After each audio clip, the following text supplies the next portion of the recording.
Hello and welcome to Talking Aussie Books, a new weekly podcast shining a spotlight on Australian fiction. My name is Claudine Tinellis. As a writer and avid reader, I love chatting about books. And in this podcast, I'll chat to authors, publishers and readers, giving you, dear listener, insight into what's hot on the Australian fiction scene. So if you're looking for your next book recommendation or just want to know more about Aussie fiction writers, this podcast is for you. Grab yourself a cuppa, sit back and enjoy. This week, I had the pleasure of diving into a brand new novel by yet another talented Aussie author whom I'm ashamed to admit I hadn't read before.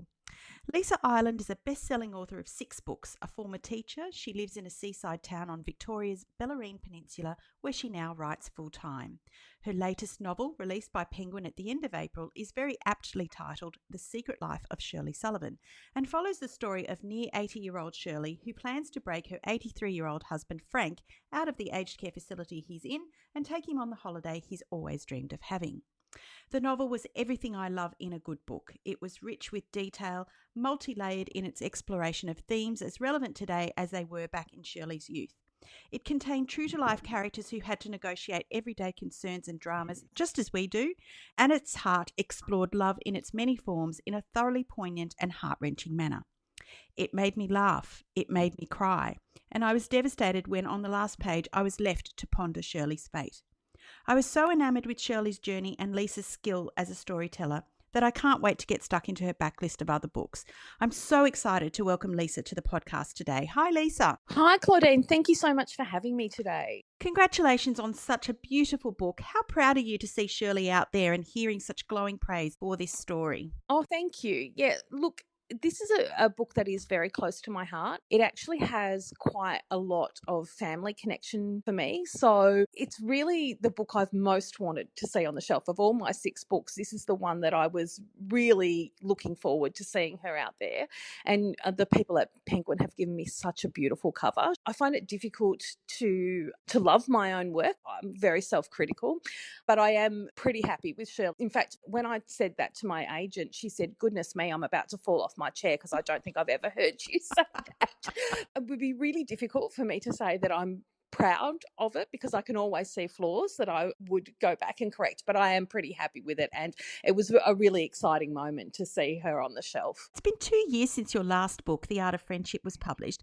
How different is the publishing landscape now compared with then, and how have you coped with launching Shirley during lockdown? It's been a really tricky time, and actually I have to be honest, it was quite disappointing as we were coming towards the publication date. We were starting to hear news bulletins about what was going on overseas, and then starting to hear of cases here, and we were thinking, oh goodness, what's going to happen? And then the worst did happen, where the whole country was in lockdown before my publication date. Going back a little bit, it was 2 years between the books. I had not a year off writing, but I went away overseas for 2 months last year. So I had written Shirley, but she went off out into the world, out to submission.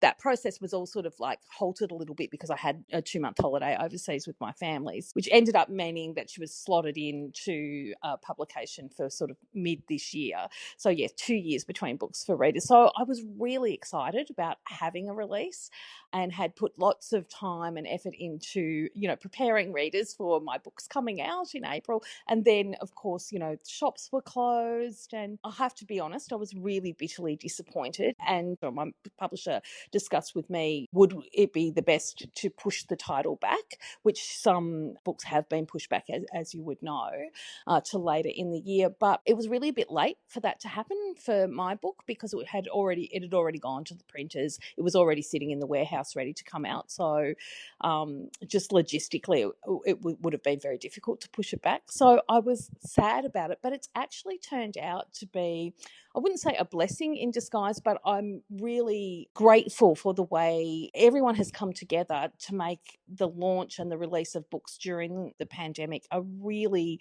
wonderful experience. It's been actually a really lovely collegiate experience. I've had the support of other authors who had releases at the same time. People like Sandy Docker and Cassie Hamer, Lauren Chater, all of us were facing the same sort of obstacles. So we all were helping each other out and promoting each other's books and just talking to each other and supporting each other. So that was lovely.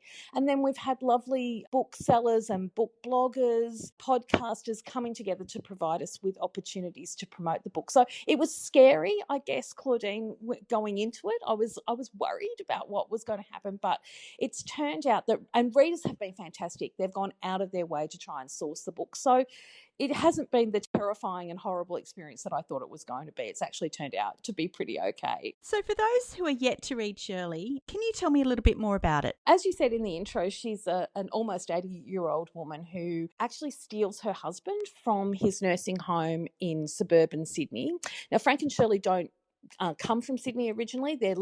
Shirley's living with her daughter Fiona in Fiona's home, and Frank has been placed by Fiona, who has medical guardianship of Frank, into a home. We don't know at the beginning of the book why Shirley, who seems completely competent, doesn't have medical guardianship of her husband, but that is something that we find out as the book progresses. That's the driving force of the book, and that's set in the present day. So Shirley steals Frank from his nursing home against Fiona's wishes, and they go on the run from her and from the authorities. And for the most part of the trip, that's in a combi van.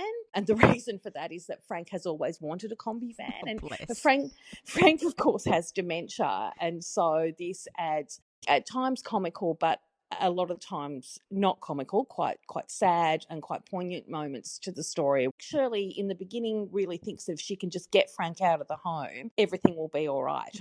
Of course, she knows that he has dementia, and she understands intellectually that it's degenerative and that he is losing his memory. But in her heart, she kind of thinks if she can get into a familiar places where he's had memories, that this will help him. So that's the present day story, but it's interwoven with a historical story which starts when Frank and Shirley meet on the beach in Bankura, which is a beach here on the south coast of Victoria, not far from Torquay. So that's a beach that people from other states might know of. So they met in Bankura in 1961 at the beach when Frank saves Shirley from drowning.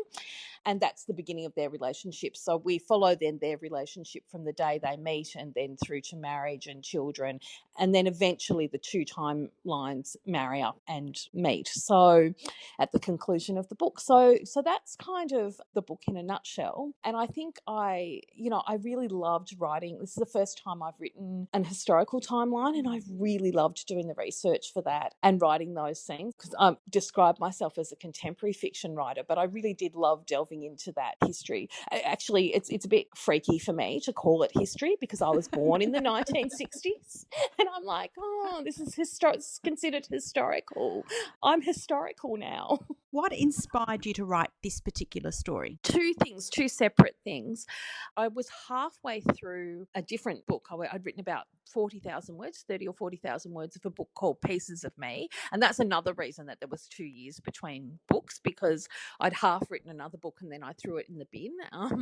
This seems to be my process. I've discovered, because I've just done the same thing again. I've just written 30,000 words of another book and have decided I'm going to bin that and write something else. So I think, I'm not sure, but I'm not a plotter, really. I'm very much a pantser, so I very much write by the seat of my pants. I have very rough outlines, and if I do actually outline in a detailed way, it seems to take the magic out of the story for me, and then I lose interest in it. I had written this 40,000 words of this thing called Pieces of Me, which was a book about grief, and decided it wasn't working. So I was looking for an idea, and I'd had this idea that I'd been carrying around for years and years and years. And in fact, years ago, I wrote a short story when I was studying professional writing and editing based on this idea, but I always felt there was more in it. I'd seen a newspaper article about an elderly couple in the United States who had escaped from their nursing home, though they were both in the same nursing home.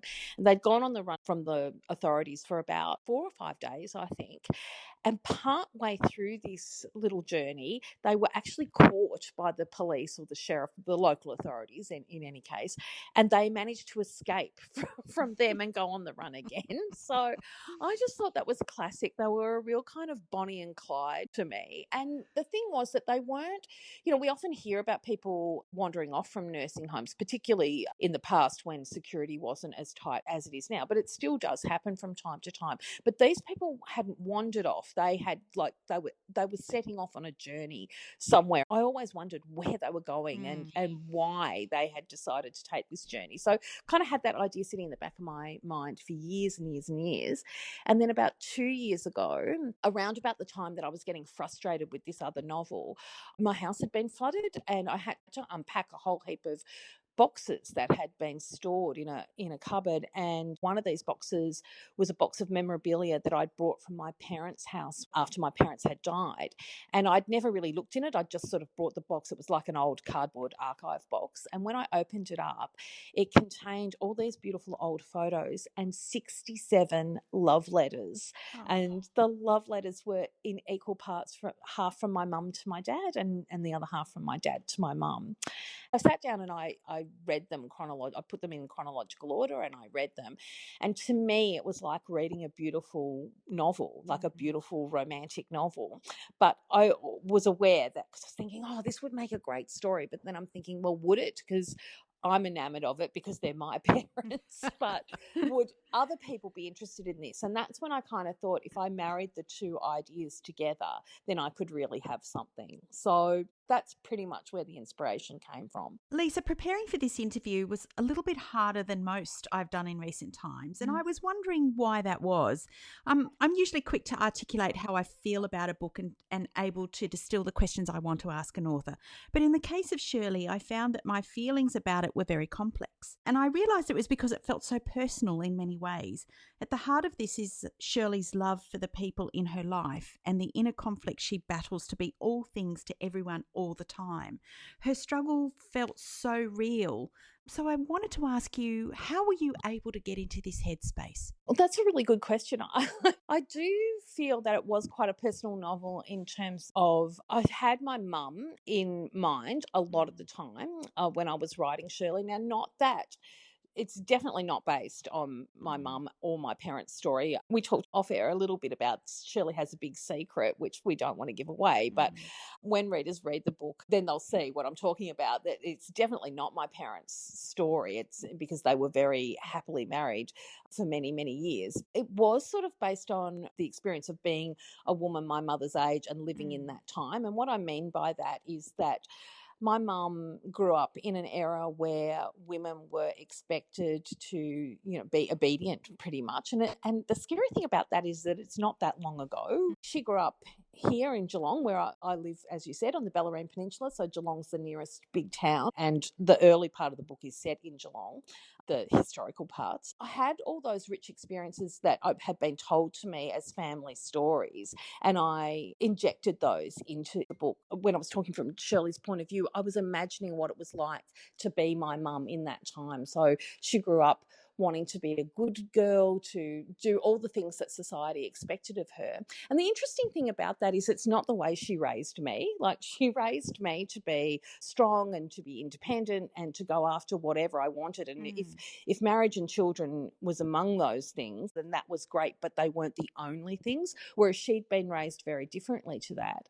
But I wouldn't call my mother rebellious or not a feminist, is what I was going to say, in terms of what we think of as an activist. In fact, when I was growing up, I used to be dismayed by some of her thoughts about life because I considered myself to be quite strongly feminist. But in hindsight, I can kind of see where she made quiet changes. The things that she did and the sacrifices that she made paved the way for me. In a lot of ways, I'm trying to honour those women who came before me, who paved the way for us in quiet ways. As you said, we don't want to give away any spoilers, but Shirley is harbouring this lifelong secret. And it's fair to say that the trip that she's planned with Frank is not only about fulfilling a promise to him, but to atone in some way. She feels guilty, But all throughout the book, there's references to Shirley bending over backwards to be the best wife to Frank and the best mother to Fiona that she possibly can. So I wondered how much about the trajectory of Shirley's life was a product of the era in which she lived, like your mum, and how much of it was her. I think it's very much about the time. It's hard to escape the times that we live in. Obviously, she had a personality where she wanted to love and be loved, and that was very important to her. But she also has a bit of a rebellious streak as well. That doesn't really come right out until right at the end of her life, where she finally decides to grasp life in both hands and go, okay, this is it. I'm going to do what I want, not what I'm told. But she has had, and without talking about her secret, she has had rebellious moments, but they've come with sacrifice. And so she's tried to live her life authentically and be true to herself within the parameters of the time she lives in. And we have to remember the punishment for women who lived outside the parameters of society's expectations were quite severe in that time. If you didn't adhere to the things that society expected you to, you could lose your children, you could lose your marriage, and it wasn't as easy for women to work. It was difficult to, life as a single mother would have been extraordinarily difficult in those days. So she's trying to do the best thing by her child, by her husband, and be true to herself. It was quite complicated. In recent times, we've seen the emergence of some wonderful stories which centre on, dare I say it, geriatric protagonists. Stories which highlight the challenges of becoming old, failing bodies and minds, surviving the loss of loved ones, and fractious relationships with adult children. Did you consciously want to explore this, or was this more about the way the characters came to you? It's a little bit of both. Like I said, I'm not much of a plotter, but I do have themes in mind when I start the book. And one of the things that irritates me as a consumer of fiction, whether it's written fiction or on the screen, is the way older people are portrayed in fiction. And I mean, this is fortunately this is changing, and we are getting some great examples of strong older protagonists. But older people are a diverse group, just like any other group in the community. But we're often presented with one, particularly of women, I think, of one type of narrative, and that is the narrative of the sweet old wise old lady, that is often played for comedic purposes. And I think that's not all, that older women are a diverse group, as I said, but also they're complex human beings with many different facets to their personalities. And I was really interested in portraying an older woman who had her whole personality on show, who had all of her flaws and her assets being described for readers, because we might be people who like to knit and who like to, play with our grandchildren. That seems to be the prevailing narrative, that we're, sweet little old ladies that knit and play with grandchildren. And that might be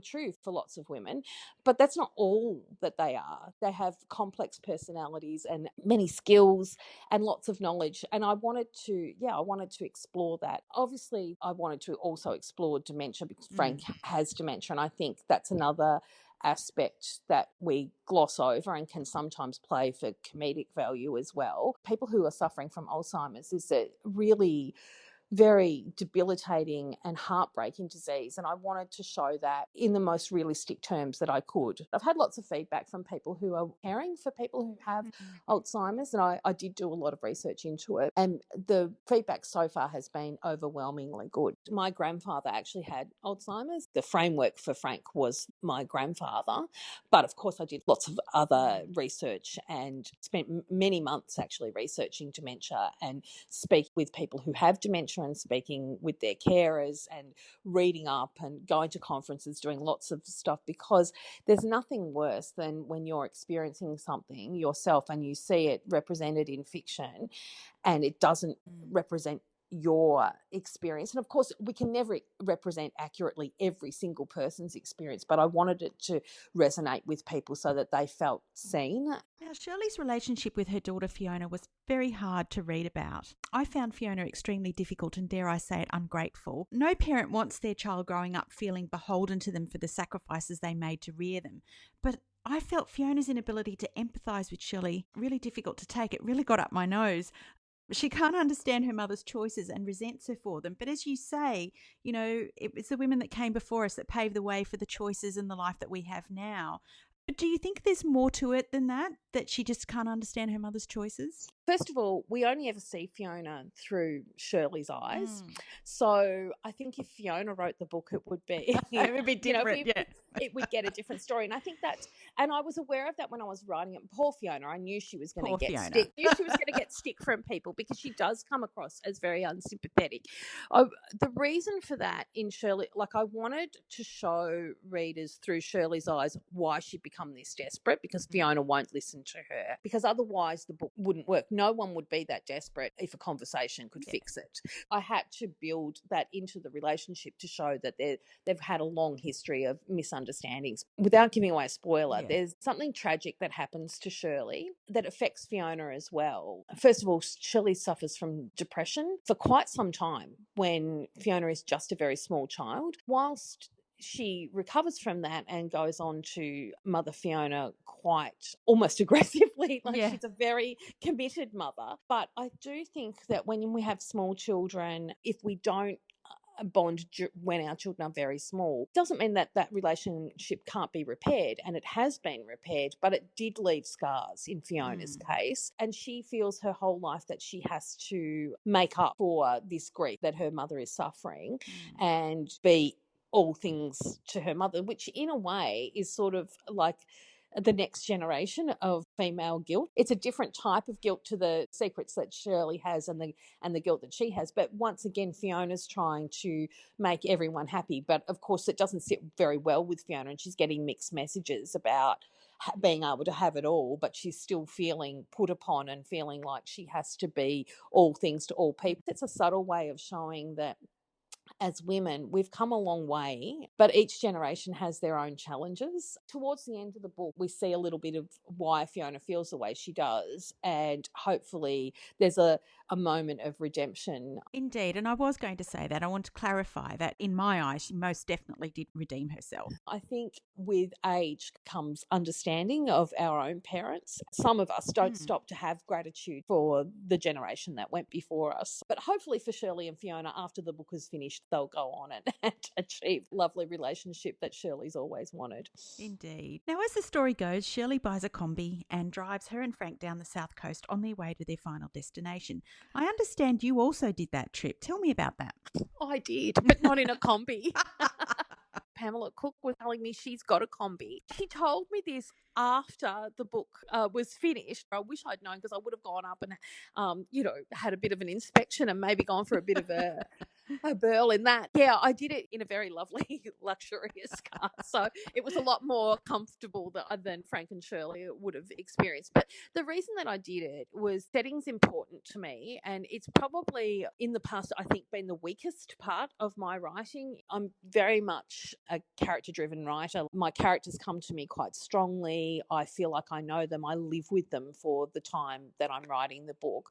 Whereas setting is a lot vaguer to me. And setting was very important in this particular book. I'm very careful to try and set the book always somewhere that I know well. And because this was a road trip, even though I have driven up and down that south coast a few times, I wanted to actually go and experience it. So every single thing that appears in the book, I did. So if they got a cup of coffee from a coffee shop, I went into that coffee shop and I got a cup of coffee. If they went to an IGA, I went to that IGA. If they filled up at a petrol station, I did that too. So, and that way I knew that I would have all those tiny little details right. But I can honestly say that at the time it was written, it was all accurate. And I love that part of the world. My husband and I, when the kids were young, we've often holidayed in places along that south coast. And of course, some of the areas that are depicted or nearby were actually affected by the bushfires earlier this year. I felt so sad to think of those beautiful communities and how badly they were affected,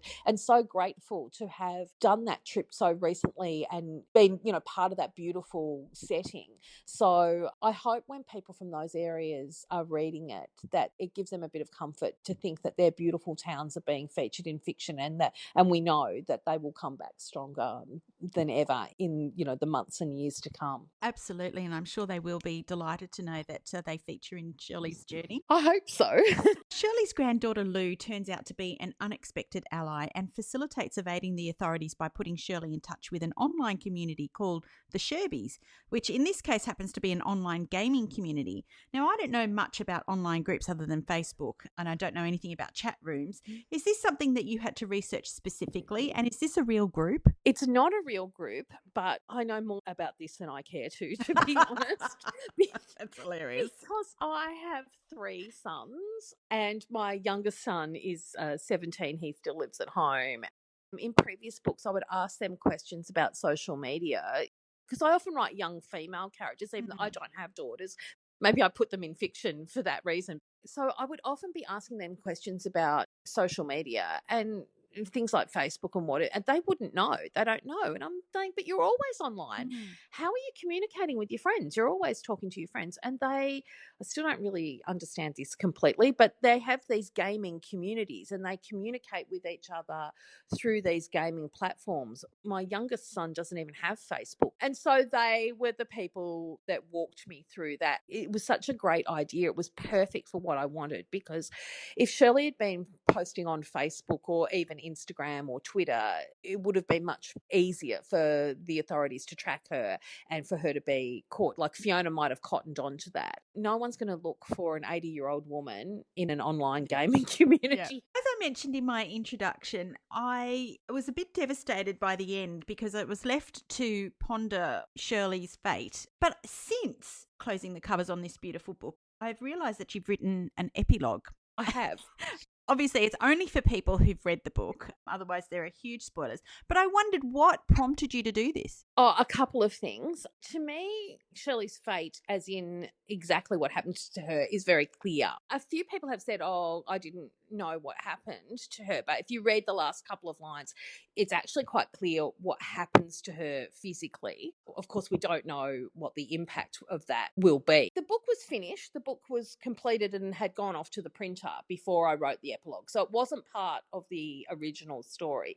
The reason I wrote it, I guess, was because my first 3 books are rural romances. So a lot of my readership are romance readers primarily. And so those readers generally love to have everything tied up nicely. That's why they like romance. They like to know that everything's going to be all right at the end. They want a happily ever after. Now they'll read other stuff, but that's their core love. And I wanted to make those readers happy. I didn't want them to be worried. I didn't want them to finish the book and think, oh, it was a nice book, but I feel a bit incomplete. Yeah. Which feeds into my second thing, was that I love to give my loyal readers something extra, something special, to say thank you to them for following me. I've got a large group of very loyal readers, and I love to be able to give them something extra special. So I was thinking about what would I do? What can I do this time? And then I thought, well, I know there's going to be a small group maybe, but a group of readers that might be a bit worried about what happened next. And I want to give them something extra special. So what if I write a secret epilogue with a hidden link? And so once they've read the book, then I can give them the link, and it's like a little bit extra after the book is finished. That's really all it was. And it's not a very long epilogue. A lot of readers have given me feedback that they really enjoyed the epilogue. If people are listening and they'd like the epilogue, all they need to do is get in contact with me via my social media somehow. So you can either through my Facebook page or even through my website, which is lisaislandbooks.com. So if you just contact me through the website, and then I'll send you the link. But you have to have read the book first. So, Lisa, you are surrounded by a community of other published writers. So I wanted to ask you, how important is that community to you and your writing? Oh, it's absolutely key. I don't know what I would do without my writing friends. Every day, every single day of my life, I'm in contact with my writing buddies, and we support each other. Not so much. I mean, there are some people that I exchange manuscripts with. So Sally Hepworth and I will read each other's work, and Kelly Rimmer also, I swap manuscripts with her. A lot of my writing friends, it's not an actual critique type relationship. It's just having that lovely support of other people who know what you're going through. I can call and say, look, I'm stuck on a plot point. So for instance, Rachel Johns and I often talk about plot. Rachel will call and say, I'm stuck on this bit. Have you got any ideas? And I'll do the same with her. But we also, all of us, all the writers that I'm in contact with, we talk a lot about industry stuff, everything from ideas for promotion of our books, or if something's not going right, we're a shoulder for each other to cry on. Or they're also my biggest cheer squad. When Shirley came out, and as I was saying in the beginning, because of the pandemic and the lockdown, I was quite sort of flat in the lead up to it. But everyone got around me. And Rachel actually had a book out too, so she was in the same position. So we were there for each other. Like, for instance, I had an Instagram launch, and Sally, Callie, Rachel, my local bookseller, and one of my very old and very close writing friends, Amanda Knight, all were guests at my Instagram launch. So they all offered their time. They all promoted the book to their own lists. So, and I mean, it's not just about sales. It's just about that feeling of excitement and that feeling of being supported through a difficult time. So the bulk of my writing friends, not all of them, but the bulk of them have come from the Romance Writers Association of Australia. So I joined that, I think, 13 or 14 years ago. That has just been an endless, pool of support for me over the years. So I can't talk highly enough of that organisation. We seem to be moving in a number of common groups at the moment, and what impresses me is how ready you are with advice and encouragement for authors, be they aspiring, emerging, or established. You're always so generous with your time and willing to share your knowledge. It must be the teacher in you. So I wanted to ask, for the many aspiring novelists out there who listen to this podcast, what advice would you offer about writing in general or about getting published? I've got two key pieces, I think. The first thing is very, very simple. And well, it's actually in two parts. It's read. So many people will tell you, because I do lots of library talks when we're allowed out into the world. I do lots of library talks, and often people will come up to me at the end and say, oh, I loved that, thanks so much, I'm actually a writer too. And then they'll go on to tell me about their book, and they might be asking where I think, what genre I think it might fit into, or something like that. Or they might be just starting out and they'll say, I'm not sure exactly what it is that I want to write. And I'll say, well, what do you like to read? I'm floundered by the amount of people say, I don't really have time to read much. And I think if you're a writer and you're not reading, and I can understand we're all very, very busy, but if you're not reading, then you need to prioritise that, because all writers are readers first, and we learn so much about the craft just by reading. So that's the first thing, prioritise reading. Read lots in the genre that you want to be published in, of course, but read outside that genre as well, because you can learn lots from different genres and different voices, different structures. It's really important to read widely, I think. And the second thing is that you have to write. And I know that sounds like basic advice, and what works for me is not necessarily going to work for every writer, but what has worked for me is routine.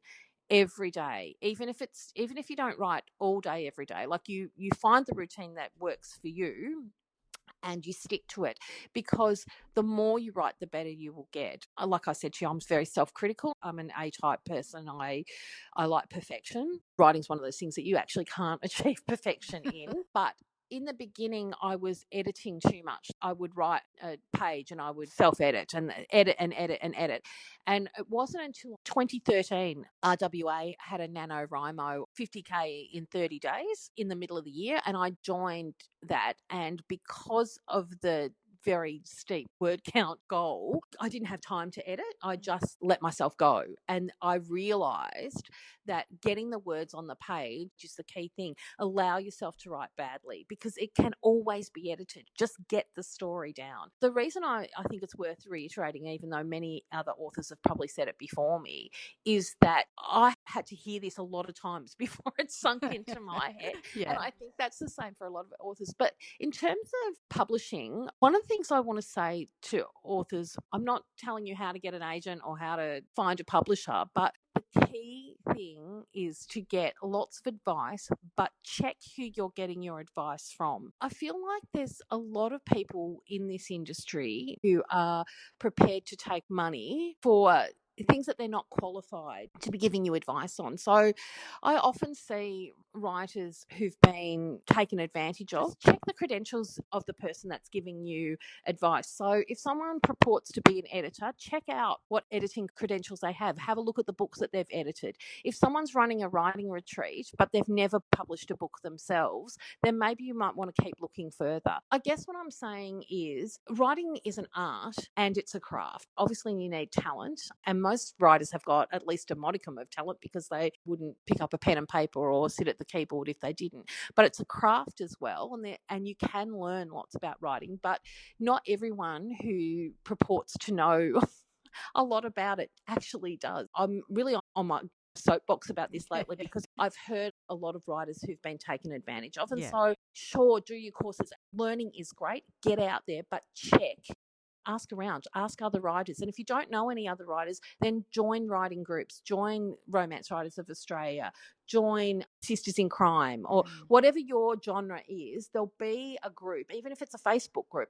Join a group and then get to know other writers so that you can check. Don't let yourself be given false hope from people that are not qualified to work with you. I really hate seeing aspiring authors having their hopes dashed by people who are out to make money from them. So I think that's fantastic, and it's partly why I asked you that question, because I have seen a lot of the advice that you've given to aspiring authors out there, and a lot of it is incredibly helpful. Another great organisation that can help authors is, first of all, your writers' centres. In every capital city, every state has a state writers' centre. So here it's Writers Victoria. I'm not suggesting that you shouldn't pay money for information, because good quality information is valuable and people shouldn't be expected to give away their information or their expertise for free. So I'm not suggesting that. I'm just saying don't give it to just someone who hangs up their shingle and says, I'm a, all service author resource, when you don't know what their credentials are. So there's the writers' centres, but also the Australian Society of Authors is a fantastic resource for all authors. You can join the ASA and they will give you fantastic advice, particularly if you have queries about